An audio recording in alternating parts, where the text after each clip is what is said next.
할렐루야.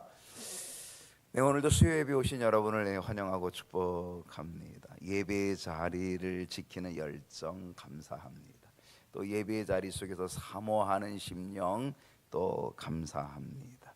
여러분의 영성이 강해지는 그러한 기회가 되었으면 좋겠습니다. 주일뿐 아니라 3일길을 가다가 또 이 3일 저녁에 왔잖아요.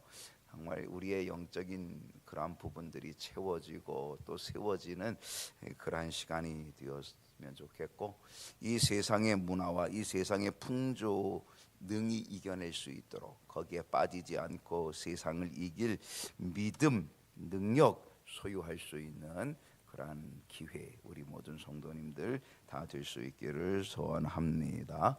네, 오늘 저녁에 오신 분들 환영합니다. 여러분들은 이 저녁 시간을 잘 지켜야 오전 시간이 자꾸 늘어나고 저녁 시간은 조금 위태해서 그래서 여러분들이 잘 지켜 주시면 좋겠다 이런 생각을 하고, 자, 아무튼 오늘 저녁에도 함께 사사기 말씀을 통해 큰 은혜 되었으면 좋겠습니다. 사사기 연구 81번째 시간이고요. 오늘 사사기 20장 24절로 28절 말씀을 가지고 함께 나눕니다. 오늘 제목은 이스라엘 자손과 베냐민 자손 5번째 시간입니다. 베냐민 자손은 이스라엘 자손의 한 분파죠. 그렇죠, 한 지파죠. 그런데 이스라엘 자손과 베냐민 자손이 지금 뭐 하고 있어요? 대립 중에 있어요. 전쟁 중에 있다라고 하는 걸 우리가 봅니다. 왜 전쟁을 하게 됐나요? 물론 기브아의 악행으로 전쟁을 하게 되지만 그 전쟁이 일어나게 된 것은 계파주의입니다. 지파주의입니다. 이 베냐민 자손들이 자기 동족이라고 이 기브아 사람들을 감싸도는 거죠.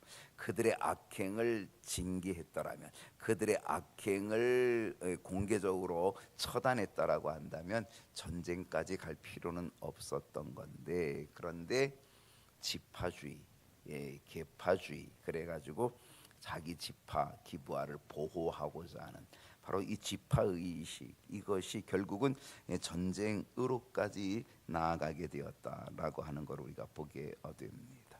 이스라엘 자손들은 이 기브아의 악행을 어떻게 해요? 징계하기 위하여 모였습니다. 그랬는데 얼마나 많이 모였어요? 40만 명이 모였어요.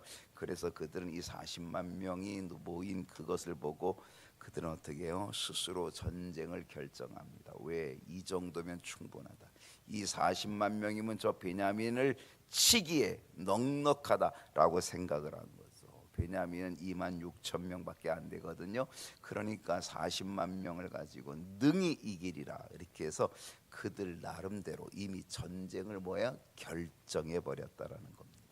사실은 하나님께 먼저 물어야 되고 하나님께 맡겨야 되고 하나님 어떻게 처리할까요를 물었어야 되는데, 그들은 40만 명이나 되는 사람들이 있다 보니까 그것으로 어떻게 만족감을 가진 거죠. 자신만만한 거죠. 그래서 전쟁을 일으키는 일 쪽으로 그냥 단숨에 나아가게 된 거죠. 자기들이 결정한 겁니다. 이것이 바로 사사시대의 특징입니다. 사사시대의 특징은 왕이 없으므로 자기 소견에 옳은 대로 행하는 게 그게 사사시대의 특징인데, 그냥 사람이 많다 보니까 이거면 충분해 이렇게 되다 보니까 그들은 하나님께 묻지도 않고 자기들이 결정해 버리는 거죠. 자기 소견에 옳은 대로 결정해서 이미 전쟁을 결정한 거예요. 그러니까 그들이 한번 전쟁을 결정해 놓으니까 계속 그 길로 가게 되는 거예요. 하나님께 어떻게 하면 좋을까를 물어야 되는데 묻지 않고 그냥 그 길로 가버리고 말았다라고 하는 것이죠. 실상 이 기브아의 악행을 통하여서 이스라엘 자손들은요, 전쟁을 결정하기 전에 먼저 하나님 앞에 물을 뿐 아니라 그들 자신이 하나님 앞에 엎드림이 있어야 되는 거죠. 그건 뭐예요? 사실은 기브아의 악행이 기브아 사람들만의 악행이 아닙니다. 이 기브아의 악행은 베냐민의 악행이고 이 베냐민의 악행은 이스라엘의 악행이거든요. 사실은 지금 이 사사시대의 그들의 모습은 다 하나님을 떠난 악행의 모습이거든요.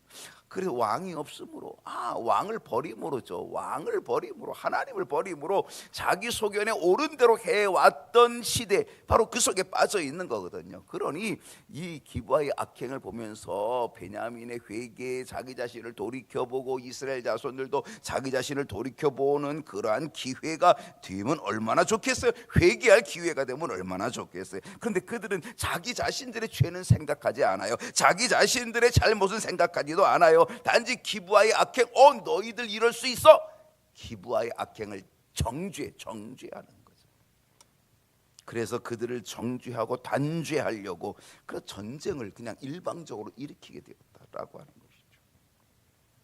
그래서 어떻게 했습니까? 40만 명의 숫자를 믿고 전쟁에 나갔습니다. 그리고 전쟁을 시작했는데 어떻게 됐어요? 전쟁을 한 그 첫날에 이스라엘 자손들이 40만 명 중에 2만 2천 명이 죽었어요. 2만 2천 명이 죽었어요. 말도 안 되는 거죠. 베냐민 자손은 2만 6천밖에 안 되는데, 근데 40만 명이 가지고 나갔는데 2만 2천 명이 죽었으니 얼마나 큰 참패, 큰 패배를 당한 거예요. 생각지 못한 패배를 경험한 이스라엘 자손들은요, 스스로 용기를 내봅니다. 스스로 용기를 내봅니다. 그리고 처음 전열을 갖추었던 그곳에서 다시 전열을 갖춥니다. 이스라엘 자손은 이미 전쟁을 자기들이 스스로 결정해 놨어요. 그리고 그걸 계속 추진해요. 그것도 아주 조급하게 추진합니다. 2만 2천 명이 죽었는데, 2만 2천 명이 죽고 처음에 패배했는데, 그들은 다시금 스스로 용기를 내고 또 전열을 갖추고, 그리고 어떻게 했어요? 누가 먼저 올라갈지를 하나님께 묻습니다. 하나님은 유다가 올라갈지라고 말씀하긴 했지만 그들은 이 전쟁에, 두 번째 전쟁에 나가서도 어떻게 해요? 크게 패하고 맙니다.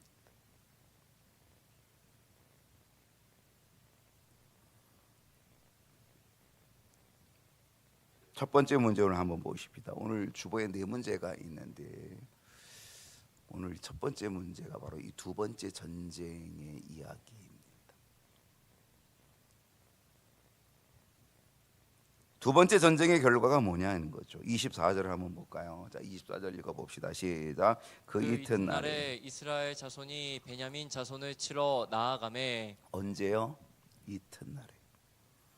얼마나 조급해요. 여러분, 2만 2천 명이 죽었거든요. 얼마나 큰 패배를 당했어요. 정말로 창피할 정도의 패배죠. 비참한 패배죠. 그렇게 얕잡아 먹고, 그리고 담대하게 나갔는데, 그리고 자신만만하게 나갔는데, 40만 명이 나갔는데, 근데 2만 2천 명이 죽었어요. 그 다음에 얼마나 조급해졌어요. 얼마나 다급해졌어요.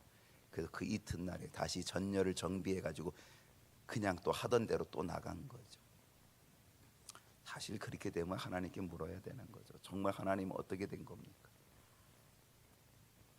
하나님이 이걸 어떻게 처리하면 좋습니까? 이렇게 되고, 그러면서 하나님 앞에 자기들의 죄를 고백하면서 그래야 되는 건데, 그들은 뭐 조급한 거죠. 왜? 이미 전쟁을 자기 스스로 결정해 놨기 때문에 빨리 이거를 어떻게든지 해치워야 된다라고 하는 것. 그 이튿날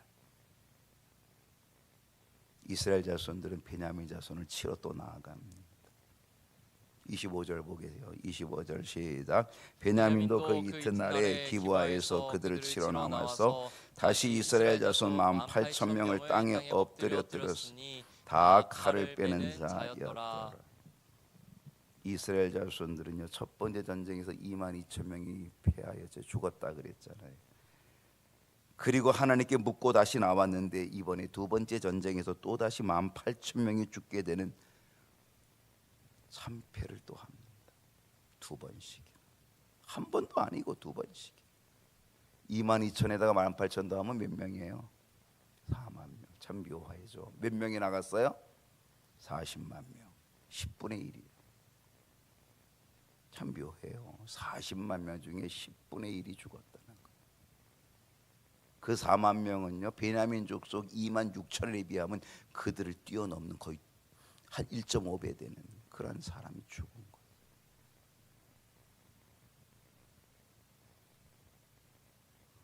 여러분, 왜 그들은 두 번씩이나 참패했을까요? 왜 4만 명이나 죽는 그 죽음의 비참함을 맛보게 되었을까요?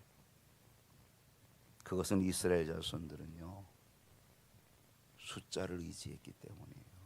숫자만을 바라봤기 때문이에요. 40만 명의 숫자, 저 2만 6천 베냐민 지파 아무것도 아니야. 우리는 저들보다 15배 이상이 커. 이스라엘 자손은 숫자를 의지하여 그래서 오직 전쟁의 힘으로 베냐민 자손을 치려고 하는 거예요.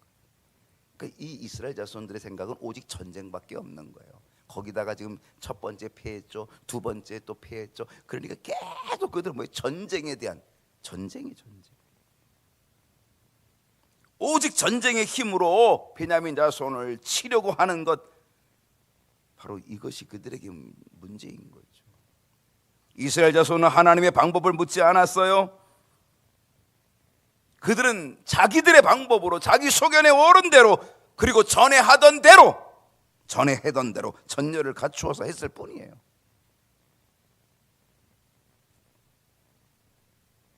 그래서 그들은 실패한 거죠. 두 번씩. 더더욱 그들이 실패한 이유는요, 하나님 앞에 머무는 시간이 적었어요. 첫 번째 전쟁에서 패한 후 바로 그 이튿날 두 번째 전쟁을 하게 돼요. 이건 뭐라 그랬다고요? 조급함이에요. 아직도 숫자를 믿고 있는 거예요. 조급함. 아직도 숫자를 의지하고 있는 거죠. 여러분, 하나님의 원하심은 조급함이 아니에요. 하나님의 원하심은 숫자를 의지하는 것도 아니에요. 하나님의 원하시는 것은 패배의 원인이 뭘까를 깨닫는 거예요. 그리고 하나님 앞에 회개하는 거예요. 그리고 하나님 앞에 겸손히 낮아지는 거예요. 그리고 하나님의 방법을, 하나님의 뜻을 묻고 하나님께 맡기는 것, 이게 하나님의 원하심이라는 거죠. 사실 두 번씩이나 패했다면, 이렇게 큰 참패를 당했다면 자기 자신을 돌아볼 시간이 필요한 거예요. 조급할 필요가 없는 거예요. 아니, 조급하면 안 되는 거죠. 이때는 나 자신을 돌아보는 시간이 필요한 거죠. 나의 죄는 뭘까? 우리들의 잘못은 뭘까? 자기들의 죄, 하나님을 떠난 죄, 그걸 진심으로 회개하는 것, 이것이 바로 하나님의 원하심이라는 거죠. 하나님은요, 우리 인생의 시련 속에, 우리 인생의 패배 속에서 우리 자신을 돌아볼 시간을 갖기를 원하셔요. 나 자신을 돌아보고 겸손히 회개하는 그것을 하나님은 원하시고 있다는 거죠. 하나님은 시련 속에서 나를 깨뜨리시기 원하시는 거예요. 나를 깨뜨리는 거죠. 내 자아를 깨뜨리는 거죠. 내 아집을 깨뜨리고, 내 고집을 깨뜨리고, 나의 죄악을 깨뜨리고, 나의 교만을 깨뜨리고, 그리고 그것이 깨져서, 그것이 낮아져서 다시금 빚어지고, 새롭게 빚어지고, 그렇게 되기를 하나님은 원하시고 있다라고 하는 거죠. 그러니까 여러분, 시련이 올 때마다 우리는 뭐 해야 돼요? 조급하지 말고, 시련이 올 때마다 우리는 뭐 해야 돼요? 하나님 앞에 머무는 시간이 많아야 되는 거예요. 그 시련 속에서 하나님 앞에 머물면 나 자신을 깨뜨리는 거예요. 그리고 하나님이 나를 다시 빚어주시도록 만드는 거예요. 두 번째 문제로 가십시다. 이스라엘 자손의 태도는 무엇입니까? 자, 두 번 큰 패배를 맞이했어요. 첫 번에 2만 2천 명 죽었죠. 두 번째 18,000명 죽었어요. 4만 명 죽었어요. 이렇게 엄청난 패배를 경험한 다음에, 그 다음에 이스라엘 자손의 태도가 달라져요. 26절을 보겠습니다. 다 같이 읽어봅시다. 이해 시작. 이에 온 이스라엘 자손 모든 백성이 올라가 베델에 이르러 울며 거기서 여호와 앞에 앉아서 그날이 저물도록 금식하고 번제와 화목제를 여호와 앞에 드리고. 여러분, 이 26절을 읽으면서 아, 그래, 이거구나. 아, 이렇게 돼야 되는구나. 우리는 이 사사기 20장 26절에서 우리는 비로소 이스라엘 자손의 변화, 이스라엘 자손의 회복의 태도를 비로소 볼 수 있는 거예요. 여러분, 오늘 이 26절이 우리들의 모습이 되어야 되는 거죠. 내게 시련이 있을 때, 내게 아픔이 있고 고통이 있고 시련이 있고 환난이 오게 될 때, 우리는 이 26절이 오늘 우리의 모습이 되고 우리의 태도가 되어야 된다는 거죠.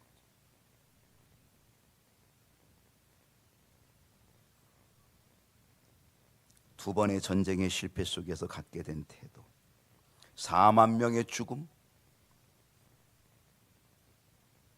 2만 6천 명밖에 안 되는 베냐민 자손과의 전쟁에서 40만 명이 나가서 4만 명의 죽음, 두 번이나 엄청난 패배를 경험한 이 모습, 이 상황, 왜 그랬던 거예요? 40만 명이 나가는데 왜 패배한 겁니까? 2만 6천밖에 안 되는데 왜 패배한 겁니까? 두 번씩이나. 그건 교만이에요. 교만은 패망의 선봉, 넘어짐의 앞잡이. 교만이에요. 자신들의 숫자만 의지하는 교만, 하나님의 뜻보다 자신들이 옳은 대로 움직이는 교만. 이 전쟁은 자기들이 시작한 거예요. 하나님께 물은 게 아니에요. 하나님의 방법, 하나님의 뜻이 아니었어요. 자기들이 결정해버린 거라니까요. 그건 교만이에요. 여러분, 내가 결정하는 건 교만이에요. 그래서 우리는 기도해야 되는 거예요. 그래서 우리는 하나님께 물어야 되고 하나님께 엎드려야 되는 거죠. 내가 결정한다, 그건 교만인 거죠. 하나님의 뜻보다 자신들이 옳은 대로 움직이는 교만. 나의 모습을 뒤돌아보고 나의 모습을 돌아보고 회개하기보다는 오로지 베냐민, 오로지 기브아 사람들, 그 악행, 저놈들의 악행을 단죄해야 돼, 정죄해야 돼 라고 하는 교만. 자기들의 죄는 보지 못하는 거죠. 나의 죄를 볼 생각은 하지 않고 내 죄를 회개할 생각은 하지 아니하고 다른 사람의 죄를 보고 그거를 정죄하려고 하는 교만함.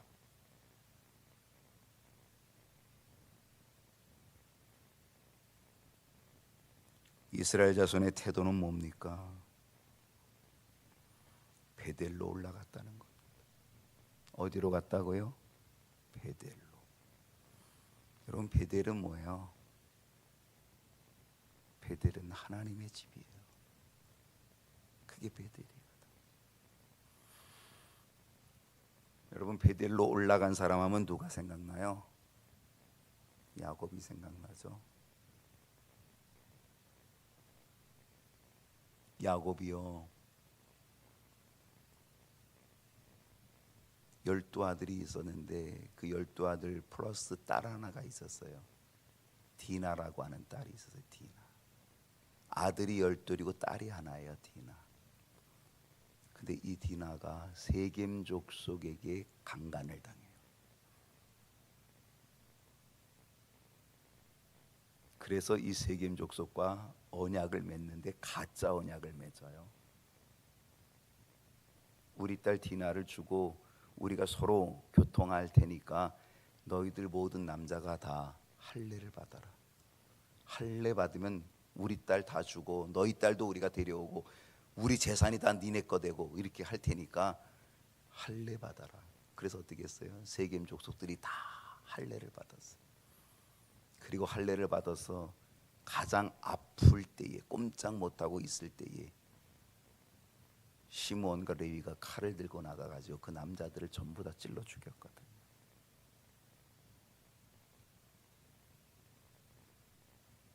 그 일이 벌어지고 나서 하나님께서 야곱에게 뭐라고 말씀하시냐면, 너 베델로 올라가라.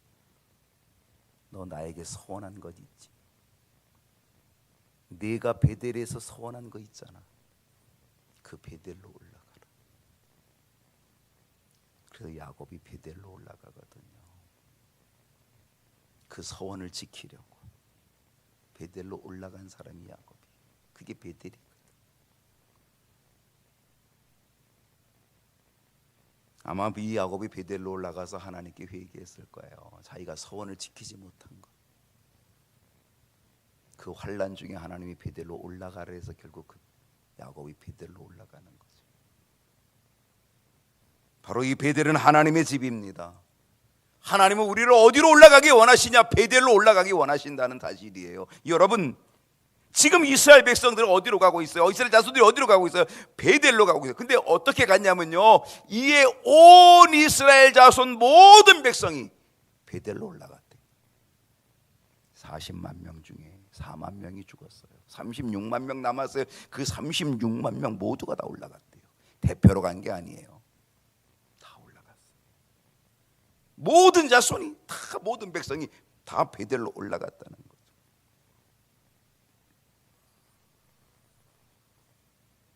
그들은 지금 전쟁터의 자리에서 예배의 자리로 이동했다는 거예요. 여러분, 자리 이동은 너무 중요한 거예요. 여러분은 지금 어느 자리에 있나요? 자리 이동은 대단히 중요한 거예요. 하나님이 우리에게 원하시는 거는요, 너의 자리를 이동해라, 이걸 원하시고 있다는 거예요. 하나님의 승리는 전략이 아니에요. 하나님의 승리는 전략이 아니라 하나님의 승리는 자리 이동이에요. 어디로 가라 그러는 거예요? 베델로 가라는 거예요. 예배의 자리로 가라는 거예요. 하나님 앞으로 나아가라는 거예요. 자리를 이동하라는 거예요. 지금 내가 내 마음대로 결정했던 이 전쟁터의 자리에서 이제는 하나님의 자리로 가야 돼. 하나님 앞으로 가야 돼. 이제는 예배의 자리로 가야 돼. 이게 하나님의 원하심이라는 거죠. 이스라엘 모든 백성들이 지금 베델로 올라갔어요. 자리를 이동했어요. 예배의 자리로, 하나님 앞으로 지금 자리를 옮겼어요. 그리고 뭐 했어요? 이스라엘 자손이 베델에서 울며 거기서 여호와 앞에 앉아서 그날이 저물도록 뭐하였다? 금식하였다. 금식했다. 여러분, 이 모습은 결코 형식적인 모습이 될 수 없어요. 베델에 올라가 우는 그들의 모습, 그리고 여호와 앞에 앉아서 그날이 저물도록 금식하는 그 모습, 그거는 진정한 하나님 앞에서의 모습이었다라는 거예요. 보세요, 그들은 울었어요. 그리고 여호와 앞에 앉아 있어요. 여러분, 여호와 앞에 앉았다는 거는요, 조급하지 않겠다는 거예요. 조급하면 앉을 필요가 없어요. 앉지 않아요. 조급하면요, 막 어떻게 하죠. 근데 여호와 앞에 앉았어요. 전쟁의 조급함이 사라진 거죠. 두 번째 전쟁 패한 다음 날, 두 번째 전쟁은 패한 다음 날 또 나갔잖아요. 첫 번째 전쟁에 패한 그 다음 날 바로 나갔잖아요. 얼마나 조급했으면. 근데 이제는 그들이 다 하나님 앞에 앉아 있는 거예요. 그들은 그 앞에 앉아서 울고 있어요. 여기서의 울음은 자기 자신을 돌아보는 회개라고 하는 사실이죠. 하나님 앞에 회개하며 앉아 있을 때에 여러분, 하나님의 뜻을 알게 되는 거죠. 하나님의 음성이 들려오는 거죠. 하나님을 알게 되고 하나님의 뜻을 보게 되고 하나님의 인도하심을 받게 되는 역사가 있게 된다는 거죠. 조급하면 하나님의 뜻을 알지 못해요. 조급하면 하나님의 음성을 듣지 못해요. 그러나 하나님 앞에 앉아 있으면 하나님의 음성을 듣게 되고 하나님의 뜻을 발견하게 되는 거죠. 이스라엘 자손들은 저물도록 뭐했다? 금식했다. 금식. 여러분, 지금 그들이 뭐 하는 중에 왔어요? 전쟁을 하다 왔어요. 지금 전쟁통이에요. 전쟁 중이에요. 여러분, 전쟁 중에는요, 잘 먹어야 돼요? 금식해야 돼요? 잘 먹어야 돼요. 먹어야지 전쟁을 하는 거예요. 먹어야 힘이 나는 거예요. 굶으면 힘이 안 나요. 전쟁을 할 수 없어요. 힘을 쓸 수가 없어요. 그런데 그들은요, 금식했대요. 이거는 조급하지 않겠다는 거잖아요. 이거는 금식했다는 건 뭐예요? 그것은 모든 걸 내려놓겠다는 거잖아요. 여러분, 금식은요, 자기를 치는 게 금식이에요. 자기가 낮아지는 게 금식이에요. 자기를 복종시키는 게 금식이에요. 금식은 겸손을 얘기하는 거예요. 금식, 겸손이에요. 교만하면 금식 안 해요. 겸손하면 금식해요. 그들에게 필요한 것은 육체의 힘이 아니었어요. 그들에게 필요한 것은 영적인 힘이 필요했던 거예요. 영적인 회복이 필요했던 거예요. 그리고 이스라엘 자손들은 뭐 했냐면 번제를 드리고 화목제를 드렸어요. 이런 번제가 뭐예요? 다 태워 바치는 게 번제예요. 정말 자기를 다 태워서 바치는 거예요. 자기의 죄를 회개하며 태워 바치는 거예요. 하나님께 묻지 않고 자기들의 소견에 옳은 대로 행하였던 그 어리석음을 다 태워 바치는 거예요. 그게 번제예요. 이제는 내 방법으로 내 고집으로 하지 않겠다. 이제는 다 하나님께 맡기는 거예요. 이 번제가 다 맡기는 거죠. 태워서. 화목제는 뭐예요? 화목제는 말 그대로 화목하는 거예요. 하나님과 멀어지고 하나님과 원수되었던 것, 그 관계가 회복되어지는 게 화목제예요. 관계를 회복시키는 것, 하나님과 관계, 깨어진 관계가 회복되는 것, 이게 화목제예요. 여러분, 우리에게 필요한 부분이 바로 이것 아닐까요? 우리의 인생의 삶에서 실패가 있을 때 내가 이동해야 될 자리는 바로 베델이다. 이게 중요한 거예요. 내 인생의 패배의 자리에서 내가 이동해야 될 자리는 베델이다. 하나님 앞으로 이동하는 것이다. 그리고 그곳에서 진심으로 회개하며 하나님 앞에 앉아 있을 때, 조급하지 않고 하나님 앞에 앉아 있을 때 우리는 하나님의 음성을 듣게 되는 거고, 우리는 하나님의 뜻을 발견하게 되는 거고, 하나님의 인도하심의 길이 열리는 거예요. 하나님 앞에서 나를 온전히 드리는 번제, 깨어진 하나님과의 관계를 회복하는 화목제, 그럴 때 하나님의 역사와 그럴 때 하나님의 섭리와 능력이 임하여서 우리는 새 힘을 얻게 되고 승리의 길로 달려가게 될 줄로 믿습니다. 세 번째 문제를 갑시다. 이스라엘 자손이 있는 자리는 어디입니까? 27절입니다. 이스라엘 자손이 있는 자리가 어딘가 한번 보세요. 27절입니다. 다 같이 시작. 이스라엘 자손이 여호와께 물으니라. 그때에는 하나님의 언약궤가 거기 있고. 이스라엘 자손들이 하나님께 묻습니다. 실상 예전에도 묻긴 물었어요. 어떻게 물었어요? 누가 먼저 올라가리까? 묻긴 물었어요. 그러나 그들은 이미 전쟁을 다 결정해 놓고 물었어요. 자기네들이 다 결정해 놓고 물었다니까. 누가 먼저 올라갈지만 물었어요.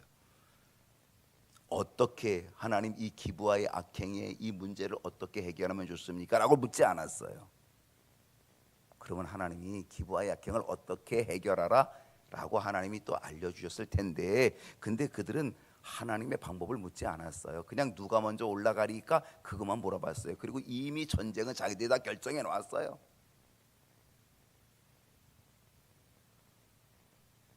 그런데 지금 이스라엘 백성들이, 이스라엘 자손들이 여호와께 묻고 있어요. 지금의 물음은 다른 거죠.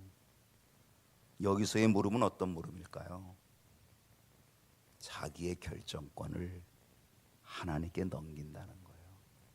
묻는다는 것은 이제 하나님께 넘기겠다는 거예요. 이제는 내가 결정하지 않겠습니다. 우리가 결정하지 않겠습니다. 이제는 하나님 결정해 주십시오. 결정권을 하나님께 넘긴다는 거죠. 여러분, 우리가 하나님께 물을 때에 우리는 나의 결정권을 내려놔야 됩니다. 여러분 기도하시죠? 근데 여러분 기도할 때 어때요? 이미 여러분은 다 결정해 놓고 기도하잖아요. 하나님 나 이렇게 결정했으니까 알아서 하세요. 나 이렇게 결정했으니까 하나님 나 이렇게 인도해 주세요. 우리는 자기가 다 결정해 놓고 그리고 하나님을 윽박지르고 있죠. 우리는 하나님께 기도할 때 우리는 하나님께 물어야 되는 거죠. 뭘? 그 물음이 나의 결정권을 내려놓겠다라고 하는 거죠. 예수님은요, 겟세마네 동산에서 기도하시잖아요. 할 만하시거든 이 잔을 내게서 옮겨주십시오. 그것은 예수님의 뜻이에요. 자기 결정이에요. 예수님도 자기 결정이 있었어요. 자기 뜻이 있어요. 자기 생각이 있었어요. 그래서 정말 저 십자가 지고 싶지 않아요. 저 십자가의 고통, 저 다 거기서 죽고 싶지 않아요. 그러니까 하나님 이 십자가를 좀 지나가게 해주세요. 할 수 있으면 이 십자가를 지나가게 해달라고, 이 잔을 내게서 지나가게 해달라고 세 번씩이나 기도했어요. 근데 예수님의 기도의 마무리는 뭐예요?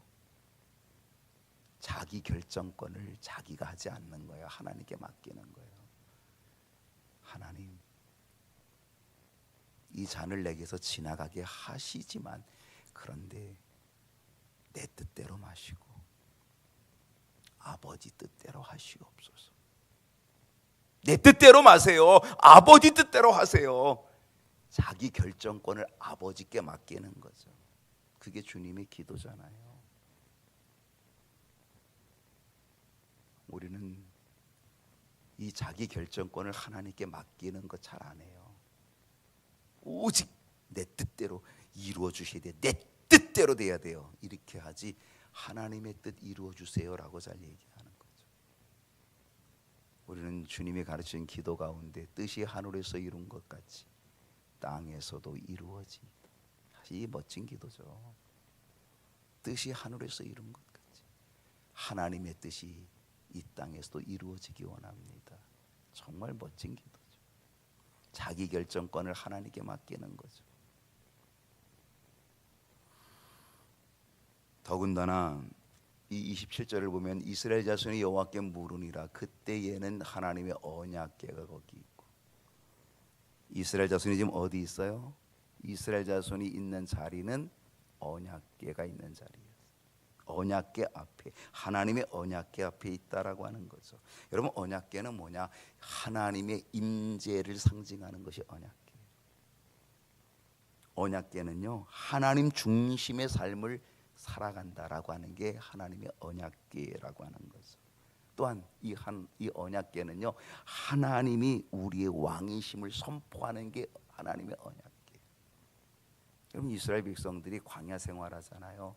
이 광야 생활 출애굽해야죠. 광야 생활할 때 이스라엘 지파가 12지파인데 이 12지파가 동서남북 이 사방이죠. 동서남북 세 지파씩 3, 4, 12 세 지파씩 동서남북으로 포진하고 가운데 뭐가 있냐? 언약궤가 있는 거예요. 언약궤가 그 지파의 중심이죠. 하나님의 임재에 상징하고 있고, 그리고 하나님이 중심이라고 하는 것, 바로 이거를 보여주고 있고, 그리고 하나님이 우리의 왕이시다라고 하는 걸 선포하는 거죠. 그래서 언제나 언약궤의 중심, 그 가운데가 언약궤에 있는 거죠. 이제 이스라엘 자손은요, 40만 명이라고 하는 이 숫자 내려놓는 거예요. 그 숫자의 힘을 의지했던 모든 것 다 내려놓는 거예요. 언약궤 앞에서. 왜? 하나님이 왕이시거든요. 하나님이 내 삶의 중심, 하나님 중심의 삶이 되어야 되는 거거든요. 지금까지 자기 자신을 바라보지 못하고 지금 다른 사람들의 죄를 정죄하는 기브아의 악행만을 바라보고 정죄하였던, 이제는 그 자리에서 이제 그들은 자리 이동을 하는 거예요. 하나님의 언약궤 앞에서 하나님의 뜻과 하나님의 결정권을 바라보고 있는 거죠. 그리고 그 자리에서 회개하며 자기 자신을 돌아보는 거죠. 그럴 때 어떤 일이 벌어지는 거예요? 하나님의 응답이 나오는 거죠. 네 번째 문제가 뭐냐면, 하나님의 응답은 무엇입니까? 오늘 마지막 절입니다. 28절 한번 다 같이 한번 좀 길지만 읽어보겠습니다. 아론의 시작. 아론의 손자인 엘라살의 아들 비나스가 그 앞에 모시고 섰더라. 이스라엘 자손들이 여쭈기를 우리가 다시 나아가 내 형제 베냐민 자손과 싸우리이까 말리이까 하니 여호와께서 이르시되 올라가라. 내일은 내가 그를 내 손에 넘겨주리라 하시는지라. 언약궤를 관리하는 사람은 아론의 손자였던 엘르아살의 아들 비느하스였다는 거죠. 이스라엘 자손들이 지금 언약궤 앞에 있어요. 거기서 지금 여쭈는 거죠. 하나님께 묻고 있는 거죠. 뭐라고 물었어요? 우리가 다시 나아가 내 형제 베냐민 자손과 싸우리까 말리까. 하나님, 전쟁을 해야 됩니까 말아야 됩니까? 하나님, 어떻게 하면 좋습니까? 지금까지는 그들은 무조건 전쟁을 해야 된다는 전제 조건이었어요. 그래서 누가 먼저 올라갑니까? 라고 물었어요. 근데 이제는 뭐예요? 전쟁을 정말 더 해야 됩니까? 아니면 여기서 전쟁을 끝쳐야 됩니까? 아니면 또 다른 길이 있겠습니까? 이거거든요. 이제는 결정권을 뭐예요? 자기들이 하겠다는 게 아니에요. 결정권을 하나님께 맡기는 거죠. 그때 여호와께서 이렇게 말씀하셨어요. 올라가라. 내일은 내가 그를 네 손에 넘겨주리라. 이게 응답이에요.